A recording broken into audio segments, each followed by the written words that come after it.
जय साथियों, स्वागत है आप सभी का आपके अपने YouTube चैनल ज्ञान गुरुजी क्लासेज में। मुझे पूर्ण विश्वास है कि आप और आपके परिवार अच्छे और स्वस्थ होंगे। दोस्तों, आज के इस वीडियो में हम हिंदी साहित्य से संबंधित 30 महत्वपूर्ण प्रश्नों पर चर्चा करेंगे। ये सभी प्रश्न आपके एग्जाम की दृष्टि से बहुत ही महत्वपूर्ण है। दोस्तों, अगर आप चैनल पर पहली बार है तो चैनल को जरूर सब्सक्राइब कर ले तथा बेल आइकन को प्रेस कर ले ताकि आने वाले नए नए वीडियो का नोटिफिकेशन आपके पास सबसे पहले पहुंचे। तो चलिए दोस्तों, देरी न करते हुए हम लोग प्रश्न की ओर चलते हैं। और स्क्रीन पर पहला प्रश्न है, अंधा युग किसकी कृति है? अंधा युग किसकी कृति है? दोस्तों, आपको बताना है कि अंधा युग किसकी कृति है। तो आपका सही उत्तर क्या होगा दोस्तों? धर्मवीर भारती। अंधा युग धर्मवीर भारती की कृति है। किसकी कृति है? धर्मवीर भारती की कृति है। अंधा युग धर्मवीर भारती की कृति है। दोस्तों, अगला प्रश्न है, कुटज के लेखक कौन है? आपको बताना है कि इनमें से कौन कुटज के लेखक है। दोस्तों, आपका सही उत्तर होगा हजारी प्रसाद द्विवेदी। हजारी प्रसाद द्विवेदी कुटज के लेखक है। कौन है? हजारी प्रसाद द्विवेदी। दोस्तों, अगला प्रश्न है, निम्नलिखित में से कौन अष्टछाप का कवि है? आपको बताना है कि निम्नलिखित में से कौन अष्टछाप का कवि है। दोस्तों, आपका सही उत्तर होगा सूरदास। सूरदास अष्टछाप के कवि है। कौन है? सूरदास। अगला प्रश्न है, हिंदी साहित्य की भूमिका पुस्तक के लेखक कौन है? दोस्तों, आपको बताना है कि इनमें से कौन हिंदी साहित्य की भूमिका के पुस्तक के लेखक है। तो आपका सही उत्तर क्या होगा दोस्तों? हजारी प्रसाद द्विवेदी।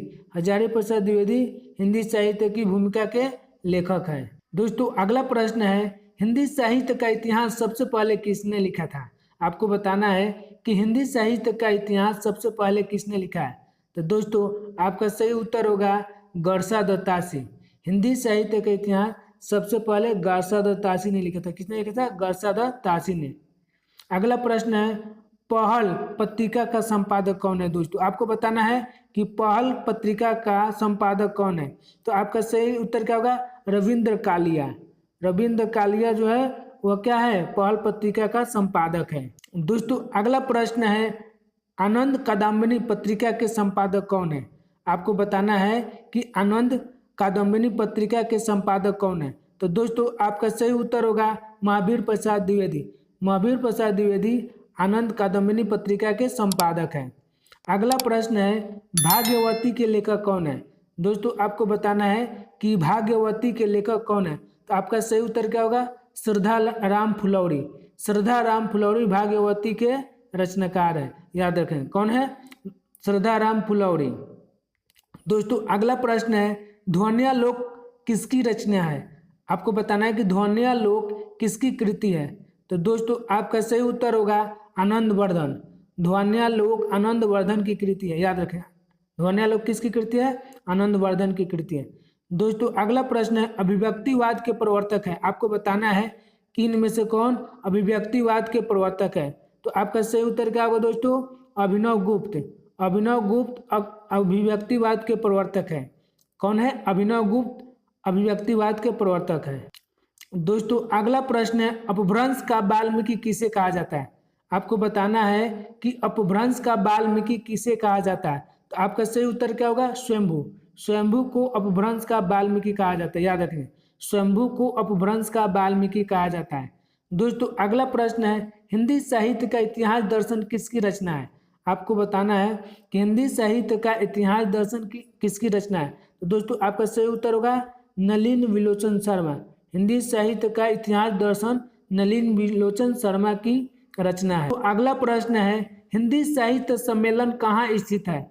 आपको बताना है कि हिंदी साहित्य सम्मेलन कहाँ स्थित है। तो दोस्तों, आपका सही उत्तर होगा प्रयागराज। याद रखेंगे, प्रयाग में। अगला प्रश्न है, हिंदी साहित्य के आदिकाल को चारण काल किसने कहा है? दोस्तों, आपको बताना है कि हिंदी साहित्य के आदिकाल को चारण काल किसने कहा है। तो दोस्तों, आपका सही उत्तर होगा जॉर्ज ग्रियर्सन। जॉर्ज ग्रियर्सन ने आदिकाल को चारण काल कहा है। जॉर्ज ग्रियर्सन ने आदिकाल को क्या कहा है? चारण काल कहा है। अगला प्रश्न है, हिंदी साहित्य के रीति काल को अलंकृत काल किसने कहा है? दोस्तों, आपको बताना है कि हिंदी साहित्य के रीति काल को अलंकृत काल किसने कहा है। तो दोस्तों, आपका सही उत्तर होगा मिश्र बंधु विनोद। मिश्र बंधु विनोद ने हिंदी साहित्य के रीति काल को अलंकृत काल कहा है। दोस्तों अगला प्रश्न है जैसीकृत पद्मावत है, आपको बताना है कि जैसीकृत पद्मावत क्या है। तो दोस्तों आपका सही उत्तर होगा रूपक काव्य। जैसीकृत पद्मावत रूपक काव्य है। दोस्तों अगला प्रश्न है भरत मुनि के रस सूत्र में निम्नलिखित में से किसका उल्लेख नहीं है। तो भरत मुनि के रस सूत्र में व्यभिचारी भाव का उल्लेख नहीं है, याद रखें। तो आपका सही उत्तर क्या होगा व्यभिचारी भाव, है ना। भरत मुनि के रस सूत्र में व्याभिचारी भाव का उल्लेख नहीं है।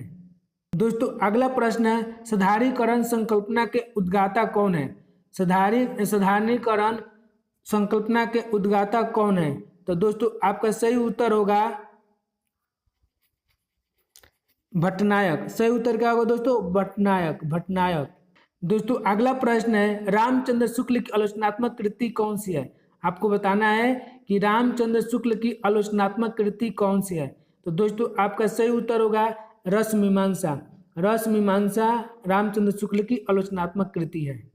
दोस्तों अगला प्रश्न है शब्दानुशासन के लेखक कौन है। आपको बताना है कि शब्दानुशासन के लेखक कौन है। तो दोस्तों आपका सही उत्तर होगा हेमचंद। हेमचंद शब्दानुशासन के लेखक हैं। अगला प्रश्न है खालिक बारी किसकी रचना है। आपको बताना है कि खालिक बारी किसकी रचना है। तो दोस्तों आपका सही उत्तर होगा अमीर खुसरो। खालिक बारी अमीर खुसरो की रचना है।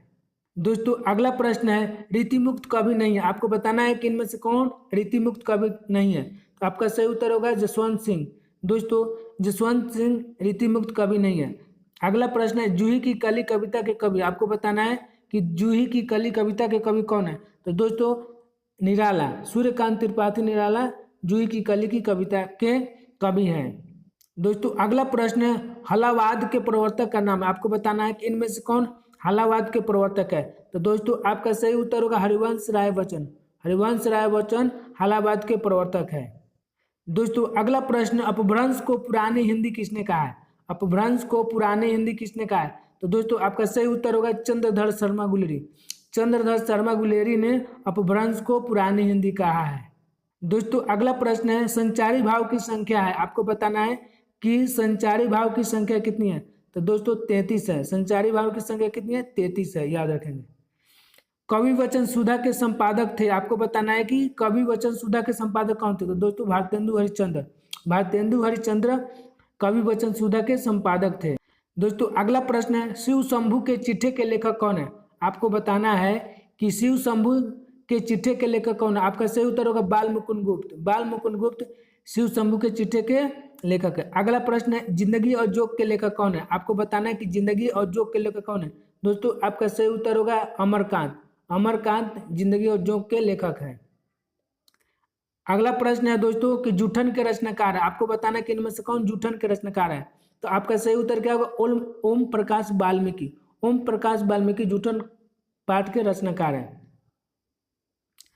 दोस्तों अगर वीडियो अच्छी लगी तो वीडियो को लाइक कर अपने दोस्तों को अधिक से अधिक शेयर कीजिएगा तथा चैनल को जरूर सब्सक्राइब करिएगा। तब तक के लिए जय हिंद जय भारत।